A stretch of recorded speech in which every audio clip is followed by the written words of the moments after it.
अस्सलाम वालेकुम। आज आपके लिए रमज़ान मुबारक की एक और बहुत ही मज़ेदार सी रेसिपी मैं लेके आई हूँ।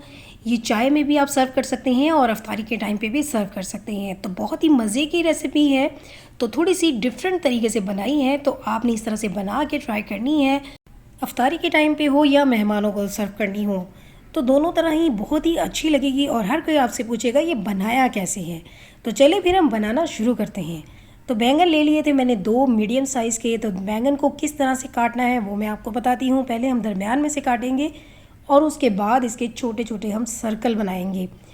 तो उसके लिए बहुत मोटे नहीं रखने, आपने बिल्कुल पतले रखने हैं। उसकी एक रीज़न है, तो वो मैं आपको बताऊंगी कि इस तरह से हम क्यों कर रहे हैं। तो पहले मैं आपको कटिंग बता दूं, इस तरह आपने बड़ी एहतियात से इतने पतले पतले स्लाइस काट लेने हैं बैंगन के। और इसी तरह इसके बाद फिर मैं आपको बताऊंगी कि हमने आलूओं के भी काटने हैं। तो प्रेजेंटेशन जो होती है किसी भी चीज़ में वो बहुत ही अच्छी होती है। बैंगन काटने के बाद नमक मिले हुए पानी में रखना ज़रूरी होते हैं, वरना काले हो जाते हैं। इसीलिए मैंने पानी में आधा चम्मच नमक मिला दिया है। और अब इसमें मैं बैंगन काटती जाऊंगी और पानी में ही रखती जाऊंगी, क्योंकि थोड़ी देर के लिए भी बैंगन अगर साइड पे रख दें तो वो काले होने लगते हैं, क्योंकि इनमें होता है आयरन। तो सारे बैंगन मैंने काट लिए थे। अब ये 2 आलू हैं, तो आलूओं के भी हम पतले पतले स्लाइस बना लेंगे। तो ये देखें, आलूओं की मैं बना रही हूँ, तो मैं आपको दिखाती हूँ कि किस तरह से। ये देखें इतने पतले, जैसे ही हमने बैंगन के पतले स्लाइस बनाए हैं, सेम इसी तरह हम आलूओं के बना लेंगे और उन्हें भी नमक मिले हुए पानी में रख देंगे, क्योंकि आलू भी काले हो जाते हैं। तो मैं आलू भी स्लाइस में बारीक बारीक काट लूँगी। तो 2 ही आलू लिए हैं मैंने, लेकिन आलू का साइज़ जो है बैंगन से थोड़ा छोटा लेना है। उसकी भी एक रीज़न है, तो वो भी मैं अभी आपको बताऊँगी कि ऐसा क्यों है। आलूओं के स्लाइस काट के भी मैंने एक साइड पे रख दिए हैं। तो अब हम एक बैटर रेडी कर लेंगे, जिसके लिए मैंने बेसन लिया है 2 कप और इसमें आधा चम्मच नमक डाला है, 1 चम्मच पिसी हुई लाल मिर्च और आधा चम्मच ही हल्दी डाल दिया है और साबुत ज़ीरा इसमें डाला है आधा चम्मच। और ये है साबुत धनिया। ये मैं पिसा हुआ नहीं डाल रही, मैं साबुत ही डाल रही हूँ, लेकिन उससे पहले मैं हाथ से हल्का हल्का क्रश कर रही हूँ। इससे क्या होगा कि कुछ धनिया जो है वो थोड़ा सा क्रश हो जाएगा, कुछ साबुत रह जाएगा। तो ये देखें, ये हम शामिल करेंगे। इससे क्या होता है कि लुक बहुत अच्छी आती है और क्रिस्पी भी लगता है, तो बहुत ही मज़ेदार से बनते हैं। अब इसमें मैं पानी डाल के इसका थोड़ा सा बैटर बना लूँगी। पतला बैटर नहीं होगा, ना ही बहुत गाढ़ा होगा। आलू और बैंगन के पकौड़े तो आप खाते ही रहते हैं और बनाते भी होंगे, लेकिन आज आपके साथ मैं डिफरेंट तरीके से आलू और बैंगन के पकौड़े शेयर कर रही हूँ। इस रमज़ान में आप इस तरह से बनाइएगा तो देखने में बहुत ही अच्छे लगते हैं, क्योंकि मैंने आपसे जैसे बताया तो प्रेजेंटेशन किसी भी चीज़ की बहुत अच्छी लगती है। तो ये रेसिपी बहुत ही मज़ेदार है और इस तरह एक ही टाइम पे आप आलू और बैंगन दोनों के पकौड़े इंजॉय कर सकते हैं। तो बैटर रेडी हो गया। अब इसमें मैं डाल रही हूँ हरी मिर्च 2 ले ली थी, छोटे छोटे साइज़ में मैंने चॉप कर लिया था। उसके बाद मैं इसमें डाल दूँगी हरा धनिया थोड़ा सा। तो धनिया डाल के अब हम इसे मिक्स कर देंगे। तो इस तरह हमारा बेसन का जो बैटर है वो रेडी हो जाएगा। तो ये देखिए, ये रेडी हो गया है। बस इसकी कंसिस्टेंसी मैं आपको चेक करवा दूं कि आपने कितना रखना है। ये देखिए, इस तरह से रखेंगे, बिल्कुल भी ये पतला नहीं है और ना ही ये बहुत ज़्यादा गाढ़ा है। बेसन रेडी करने के बाद इस तरह लंबाई में जो बर्तन हो उसमें डाल के थोड़ी देर के लिए रख दें, 5 मिनट के लिए। इससे क्या होता है कि बेसन थोड़ा फूल जाता है, इसलिए जब भी पकौड़े बनाने हों तो बेसन का मिक्सचर पहले रेडी करके थोड़ी देर के लिए रख देना चाहिए। तो ये है एक शाशलिक स्टिक और ये मैंने बैंगन और आलू के स्लाइसेस बना के रखे हैं। तो पहले लेंगे एक बैंगन का स्लाइस, उसके ऊपर रखेंगे एक आलू का स्लाइस। अब इसे हम शाशलिक स्टिक पे किस तरह से लगाएंगे, तो ये देखिए, इस तरह से आपने शाशलिक स्टिक पे लगाना है और दूसरी साइड से भी इसी तरह लगा देना है। तो इस तरह इसकी एक शेप बन जाएगी। ये देखें, ये मैंने आलू और बैंगन एक साथ शाशलिक स्टिक पे लगा दिए हैं।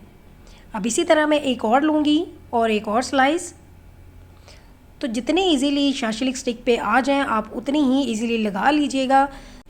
तो ये देखें, ये है डिफरेंट सा तरीका है। इससे क्या होगा कि एक ही टाइम पे आप आलू और बैंगन दोनों के पकौड़े एक ही टाइम पे एंजॉय कर सकते हैं। तो बहुत ही मज़ेदार लगते हैं आलू बैंगन के एक साथ जब पकौड़े बनते हैं, बहुत ही क्रिस्पी भी बनते हैं। तो जब अफ्तारी का टाइम हो या चाय का हो, इस तरह से पकौड़े बना के सर्व करेंगे तो बहुत ही मज़ेदार और अच्छे भी लगेंगे। तो ये एक शाशलिक स्टिक रेडी कर दी है मैंने। तो ये देखें, ये कितने अच्छे लग रहे हैं। अब मैं आपको बताती हूँ कि हमने करना क्या है। तो ये वही बेसन का बैटर है जो हमने अभी अभी रेडी किया था। इसी वजह से मैंने इसे एक इस तरह लंबाई वाले बर्तन में शिफ्ट कर लिया था, ताकि इजीली शाशलिक स्टिक उसमें डिप हो सके।